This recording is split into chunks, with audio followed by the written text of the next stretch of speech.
ini tidak pernah terprediksi, sulit diprediksi. Nah, dengan mengancam Iran untuk memblokade pelabuhan, ini efektif atau justru bisa jadi backfire untuk Amerika Serikat? Ancaman Donald Trump kan sudah berkali-kali kan, mau menduduki Iran, mau perang darat, mau menerjunkan pasukan linut, mau pendaratan pantai, tapi itu kan belum terjadi. Belum terjadi. Jadi saya melihat bahwa Iran itu bukan negara yang mudah diancam. Ketika dia diancam, dia akan membalas juga dengan ancaman gitu. Jadi Iran bukan negara kecil yang diancam lalu akan tunduk, tapi Iran itu salah satu negara dengan tingkat ketahanan yang cukup tinggi. Dia udah biasa diancam, dia udah biasa ditekan, jadi ketika menghadapi itu ya akan dilawan itu.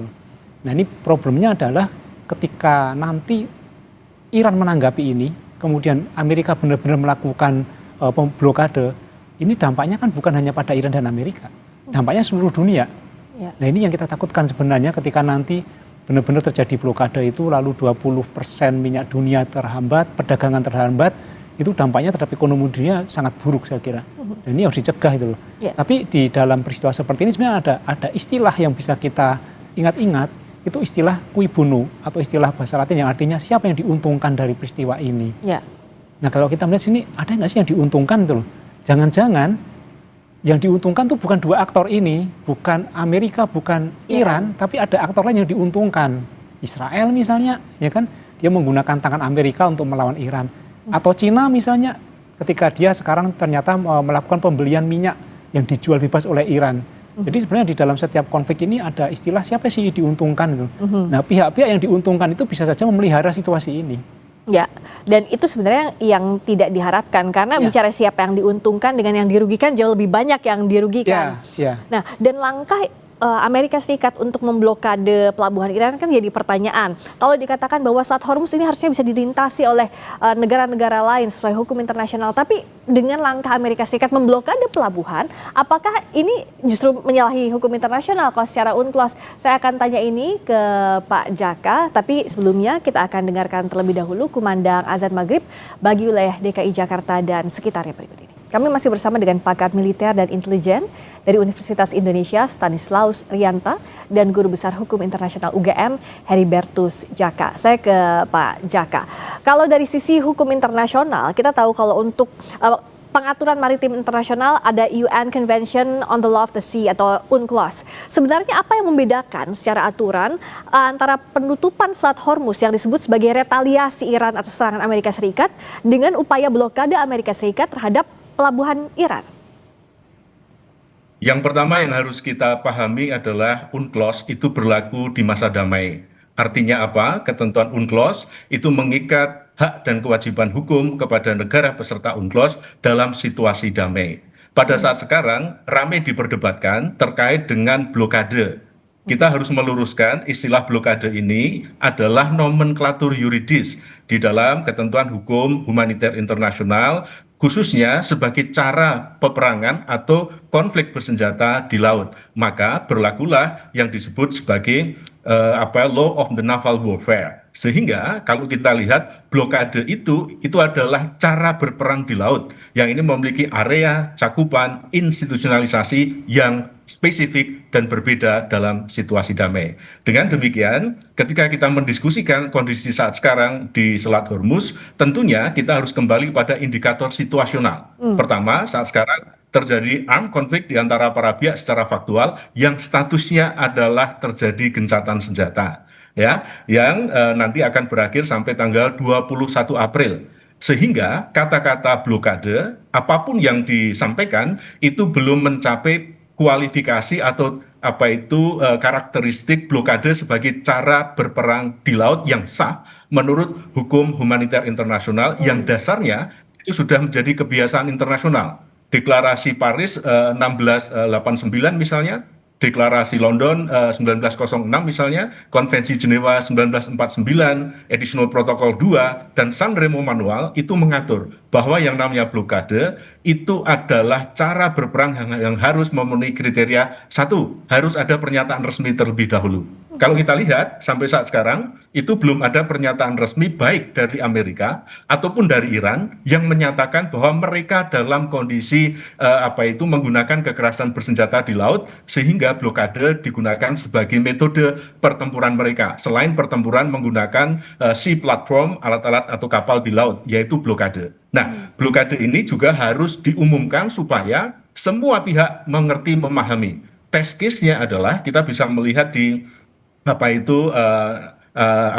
Setcom, Navcom dan lain sebagainya yang sampai sekarang belum ada. Yang ketiga, berlaku secara umum.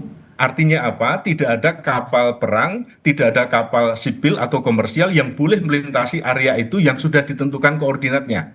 Sehingga tidak terjadi aktivitas apapun di situ selain aktivitas dari kepentingan militer. Lalu yang selanjutnya, kepentingan militer harus lebih rendah dari penggunaan penutupan atau blokade untuk kepentingan sipil yang ini berdampak atau mengaktifkan klausul prinsip pembedaan dalam perang, yaitu perbedaan antara objek militer dengan objek sipil. Sampai saat sekarang kalau kita lihat ini belum terjadi, ya, blokade ini sebagai means of warfare di laut belum terjadi.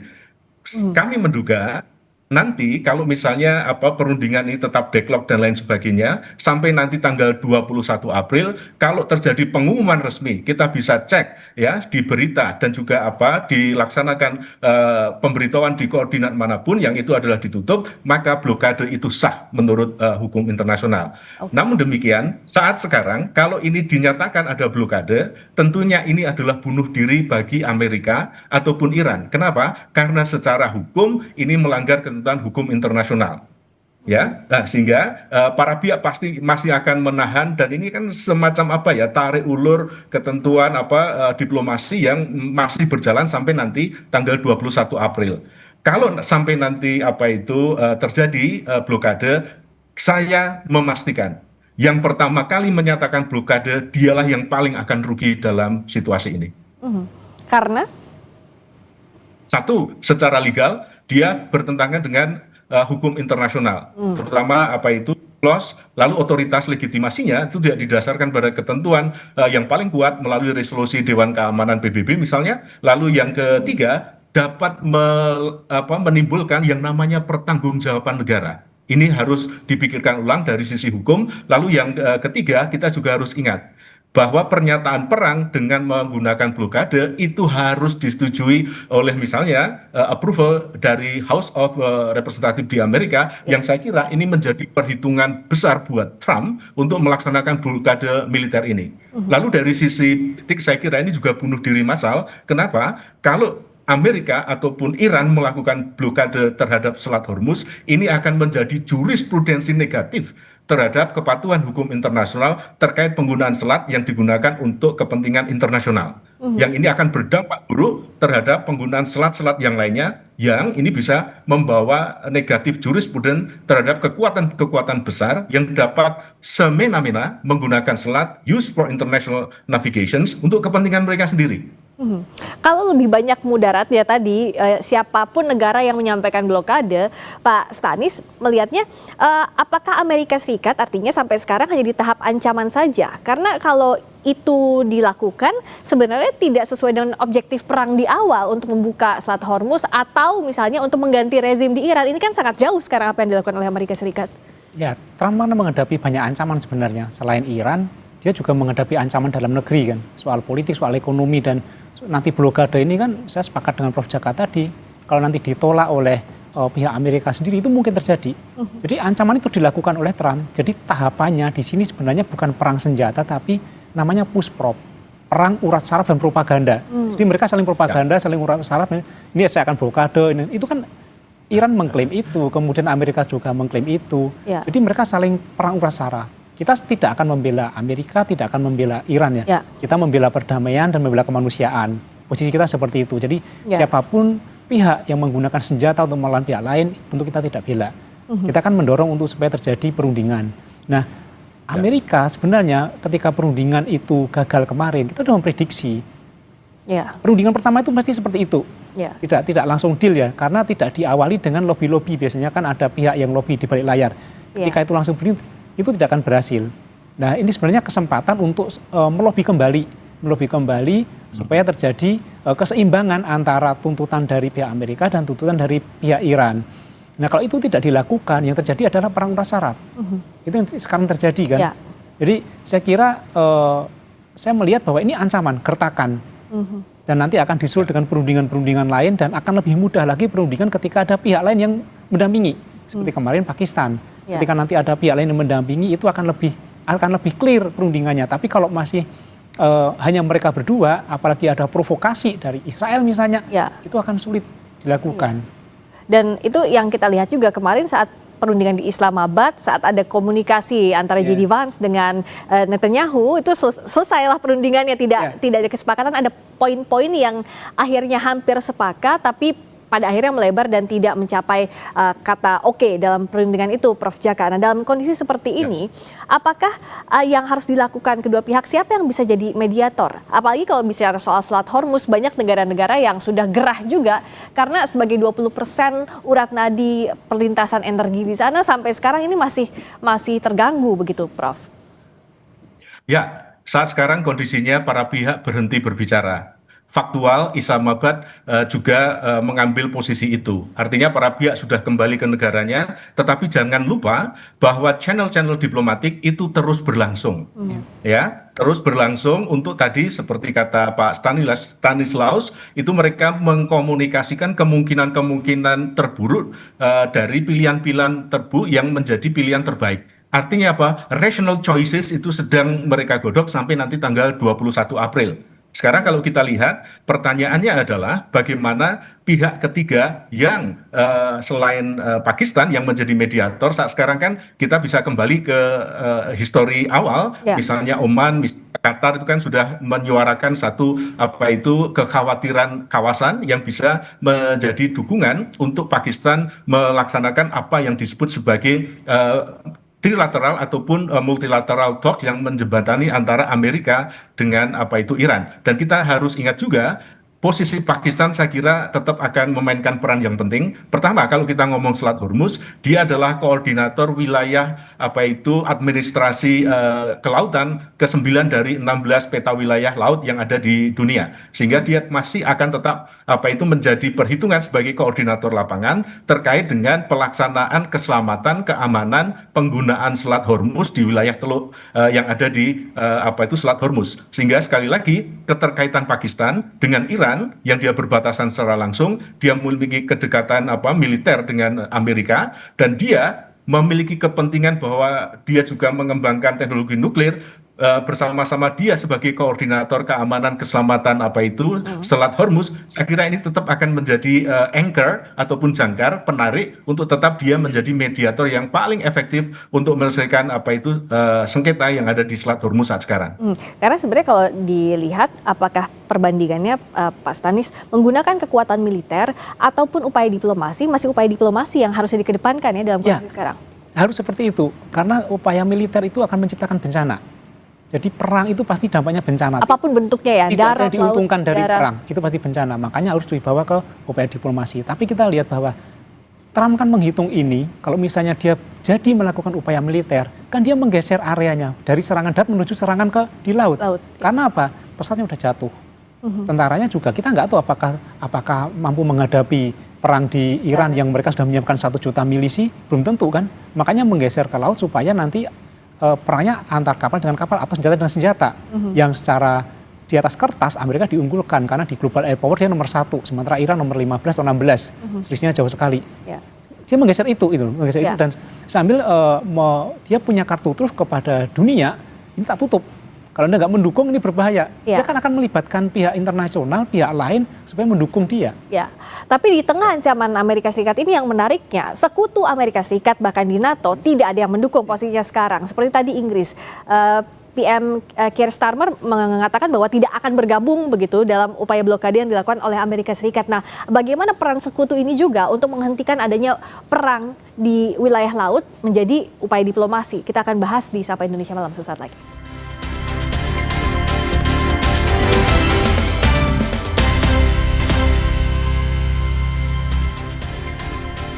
Masih bersama pakar militer dan intelijen Universitas Indonesia Stanislaus Rianta dan Guru Besar Hukum Internasional UGM Heribertus Djaka. Kita masih membahas soal penutupan Selat Hormuz dan ancaman blokade dari Amerika Serikat.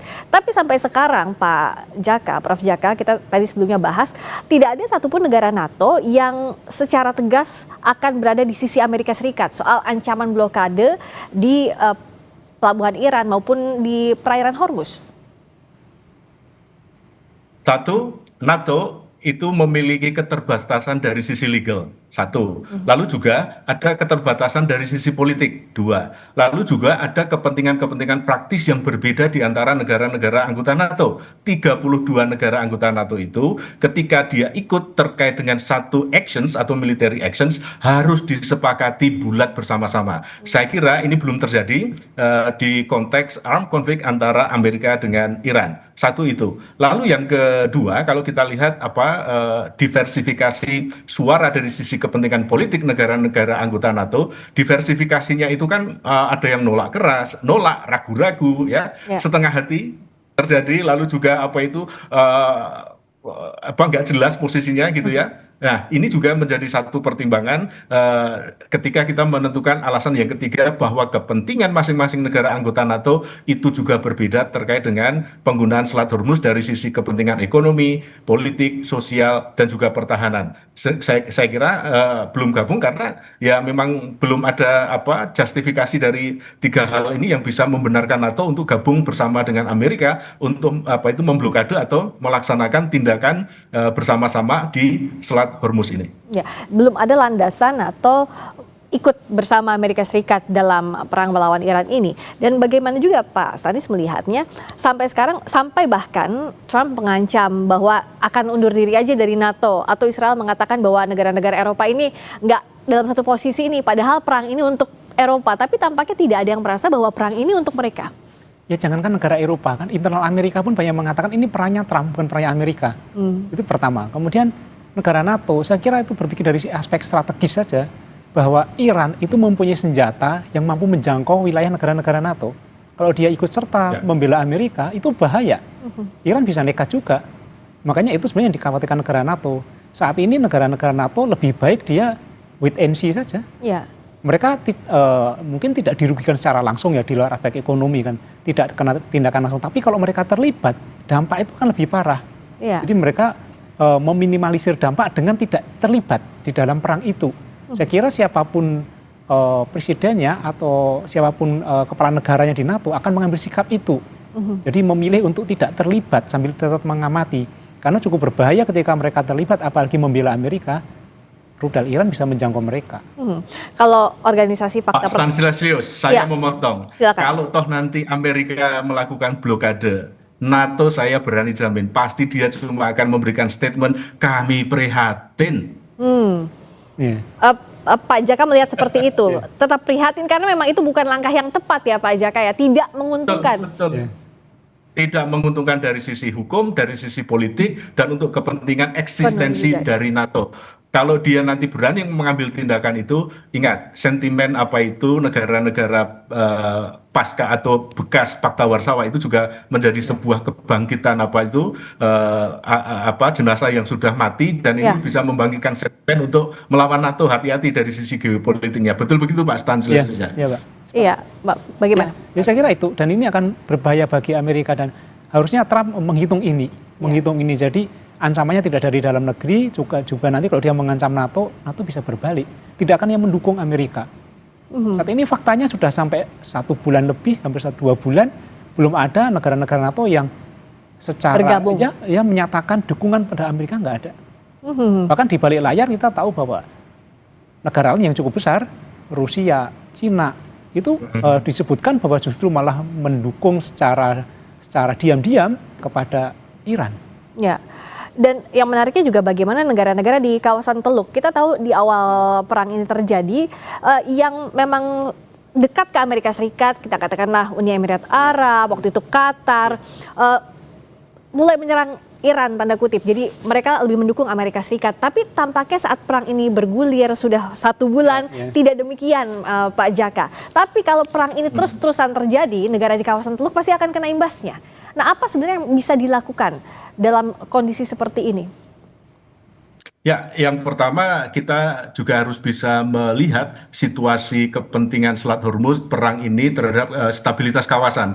Saya kira dari sisi ekonomi ini akan merugikan negara-negara di kawasan yang saya kira mereka akan membentuk apa yang disebut sebagai aliansi yang terdampak secara langsung terkait dengan konflik yang sedang terjadi. Saya kira Assembly of State ini menjadi semacam kekuatan baru untuk bisa menekan dua-duanya. Itu satu. Lalu yang kedua, saya kira mereka juga bisa mengaktifkan channel-channel atau mekanisme diplomasi regional maupun internasional yang ada misalnya di PBB ataupun KAUKUS yang ada di yang sedang berjalan misalnya dengan Pakistan yang memiliki channel untuk bisa berkomunikasi secara langsung kepada dua belah pihak. Saya kira ini yang bisa dilakukan. Yang ketiga, dari sisi kepentingan praktis ke depan negara-negara Teluk harus menyiapkan diri mereka terkait dengan contingency plan untuk perlindungan aset ataupun warga negaranya ataupun warga negara asing yang ini bisa diakses dan harus disiapkan mulai sekarang. Saya kira kerjasama antar negara-negara kawasan itu menjadi satu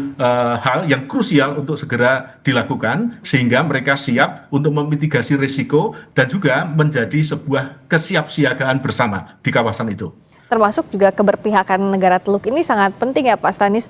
Kalau kita lihat misalnya saat Bahrain ke Dewan Keamanan untuk membuka saat Hormuz menggunakan kekuatan militer, itu kan ditolak, diveto oleh Rusia dan Cina karena pada praktiknya itu menguntungkan Amerika Serikat. Nah, bagaimana sebenarnya negara Teluk ini harus lebih bijak lagi untuk tidak memihak salah satu pihak meskipun ya lebih dekat ke Amerika Serikat kondisinya? Ya, mereka memang lebih dekat sama Amerika Serikat. Ada pangkalan-pangkalan Amerika di negara-negara tersebut. Ya. Tapi tidak hanya pangkalan. Banyak investor yang berasal dari Amerika itu melakukan investasi di negara-negara Teluk. Dan mereka sudah teriak sebenarnya kepada Trump untuk mengakhiri perang ini. Karena mereka dirugikan. Jelas-jelas terdampak di situ mereka. Terdampak. Saya kira ini menjadi tekanan bagi Trump. Jadi Trump itu nanti ketika menyatakan selesai perang ini, bukan karena adu senjata dengan Iran, bukan karena menang, tapi sebenarnya karena tekanan politik, tekanan ekonomi. Dan nanti akhirnya Trump akan mengakhiri ini, dugaan saya, dan dia menyatakan kami telah memenangkan pertempuran. Ya. Supaya untuk tetap menjaga marwah dia kan, walaupun nanti menjaga gengsi AS. Dan Iran juga akan menyatakan bahwa kami telah mengusir Amerika itu nanti akan menjadi akhir dari perang ini. Jadi tidak ada yang dikalahkan dan semua mengklaim menang. Tapi perlu waktu untuk itu. Dan saya kira yang bisa mendorong ke situ adalah tekanan ekonomi dari dalam negeri Amerika, tekanan politik, kemudian nanti negara Teluk mungkin mengadakan harus berkumpul bersatu untuk mendorong ini terjadi.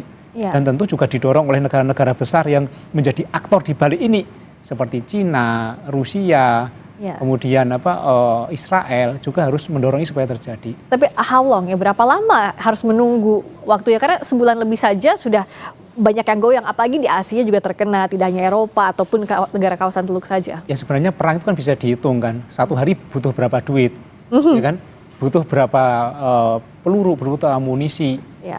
Dulu ketika Trump mengatakan pertama kali kami akan melakukan 1 bulan, maksimum 1 bulan, itu kan kita hitung. Peluru mereka 1 bulan. Kuatnya segitu. Ya, ini ada olok-olokan, jangan-jangan jeda ini mereka sedang reload amunisi. Mereka perlu mengisi lagi dan itu tidak mudah itu loh. Jadi kalau misalnya nanti perang lagi ya 1 bulan lagi jeda lagi gitu. Bisa seperti itu. Tapi saya melihat siapa sih yang tahan dengan adanya perang? Ini bencana kok. Kita dorong supaya cepat selesai itu loh. Selesai tanpa ada yang dikalahkan dan mereka pulang dan kepala tegak, akhirnya ya paling selesai kemudian kami telah memenangkan pertempuran. Iya, yang penting sudah selesai, masing-masing ngeklaim menang tapi perangnya selesai. Perangnya selesai, ya. Siapapun yang mengklaim menang, dua-dua yang mengklaim menang tidak masalah sebenarnya untuk warga dunia, yang penting selesai. Nah, untuk itu Pak Jaka, sebenarnya yang punya kekuatan besar lainnya adalah Rusia dan Tiongkok. Karena sebagai negara Permanent Five, negara P5 ini kan punya kelebihan secara kekuatan. Nah, bagaimana mereka bisa memainkan upaya diplomasinya dan juga upaya mendorong kedua pihak untuk menghentikan perang ini? Saya kira tekanan secara nyata, real, berbasis kepentingan ekonomi politik di kawasan itu menjadi hal yang tidak bisa dihindarkan. Terkait dengan kebutuhan Cina, terkait dengan energi itu juga menjadi sebuah hal yang tidak bisa dinafikan. Tapi satu hal yang bisa kita pastikan bahwa negara-negara di kawasan Teluk pasti akan menolak blokade yang dilakukan oleh Trump atau Amerika. Saya berani bertaruh itu. Sehingga ini juga menjadi tekanan politis, ekonomi, hukum yang sangat besar terhadap Trump. Saya kira ini yang bisa kita harapkan sehingga nanti kalau misalnya terjadi perang lagi, blokade ini atau perang ini tidak akan berlangsung lama. Satu itu. Lalu yang kedua, saya sepakat endingnya nanti seperti kata Pak Sten adalah bahwa ini mereka akan pergi faktual tanpa ada satu pertanggungjawaban atau akuntabilitas, legitimasi siapa yang harus bertanggung jawab untuk mereparasi, untuk melaksanakan apa yang disebut sebagai pertanggungjawaban hukum, pertanggungjawaban politik terhadap dunia internasional. Saya kira nanti endingnya pasti akan faktual, mereka akan pergi dan sama-sama saling mengklaim mereka menang sehingga mukanya tidak buruk di semua pihak dan yang terjadi adalah bye-bye terhadap korban, terhadap kerusakan sipil dan lain sebagainya. Jadi risiko ditanggung masing-masing dan akan klaim menang, tapi kita harapkan waktunya ini segeralah berakhir karena secara ekonomi, secara politik,